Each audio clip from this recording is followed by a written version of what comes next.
At an extraordinary session of the National Assembly, the motion of the Prosecutor General to strip 3 opposition MPs, Seyran Ohanyan, Artsvik Minasanyan, and Artur Sargsyan, of their immunity and initiate criminal prosecution against them was discussed. Naturally, you are not going to take into account the justified absence of Colonel General Seyran Ohanyan, a man who has been through 3 wars and led the armed forces of Artsakh and Armenia.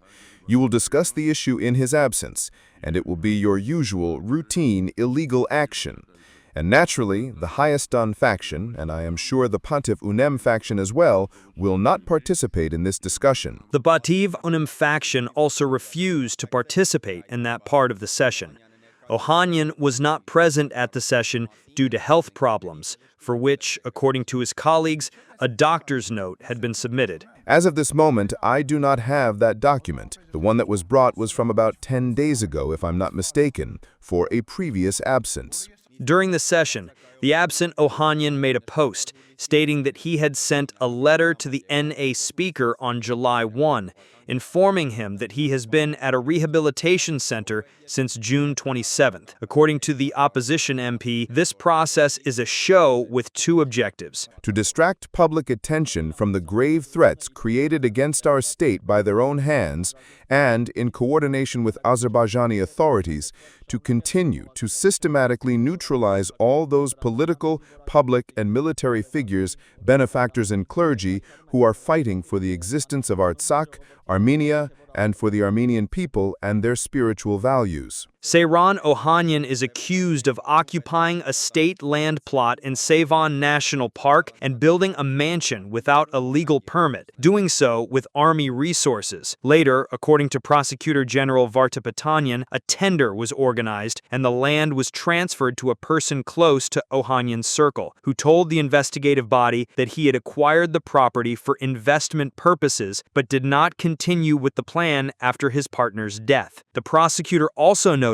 that the construction was carried out by Sita Group, a company that had won numerous construction tenders for the Army. The charges are based on articles covering abuse of official position, bribery, money laundering, and violation of asset declaration rules. Vartapatanyan also noted that military police officers were carrying out guard duty at the mansion.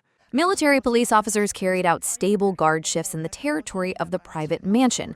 I drew your attention twice to the fact that the mansion is an unauthorized structure, that is, an unauthorized structure on seized land, and construction began without any document authorizing it, and they consistently carried out guard duty and were paid from the state budget. In a briefing with reporters, Levin Kocharian noted that he is not familiar with all the details of the case. It's no secret to any of us that the actions of law enforcement in our country, the authorities' approaches, can be such that things are either fabricated out of thin air or what exists is twisted and presented in an exaggerated way, taken out of context. After Seyran Ohanyan's case, the case of Artsvik Minasanyan was discussed. The accusation is about seizing a land plot and building an unauthorized mansion during his term in office. The same Gegharkamnik province, the same Draknik village.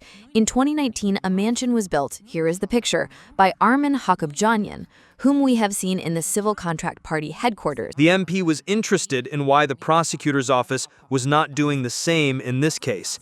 Anna Vartapatanyan replied that the prosecutor's office does not receive information for its activities on its own, but learns of them through lawsuits, journalistic materials, etc. She added that the entire coastal area is now under study. From a legal standpoint, either the prosecutor general was reported to incorrectly or she herself did not properly study the details of the case, Artsvik Minasanyan said, responding to the prosecutor from the podium. The prosecutor did not cite any legal norm here that was violated. All the claims that the tender was supposedly a formality do not correspond to reality. The tender was conducted according to existing regulations. There were no restrictions against any person.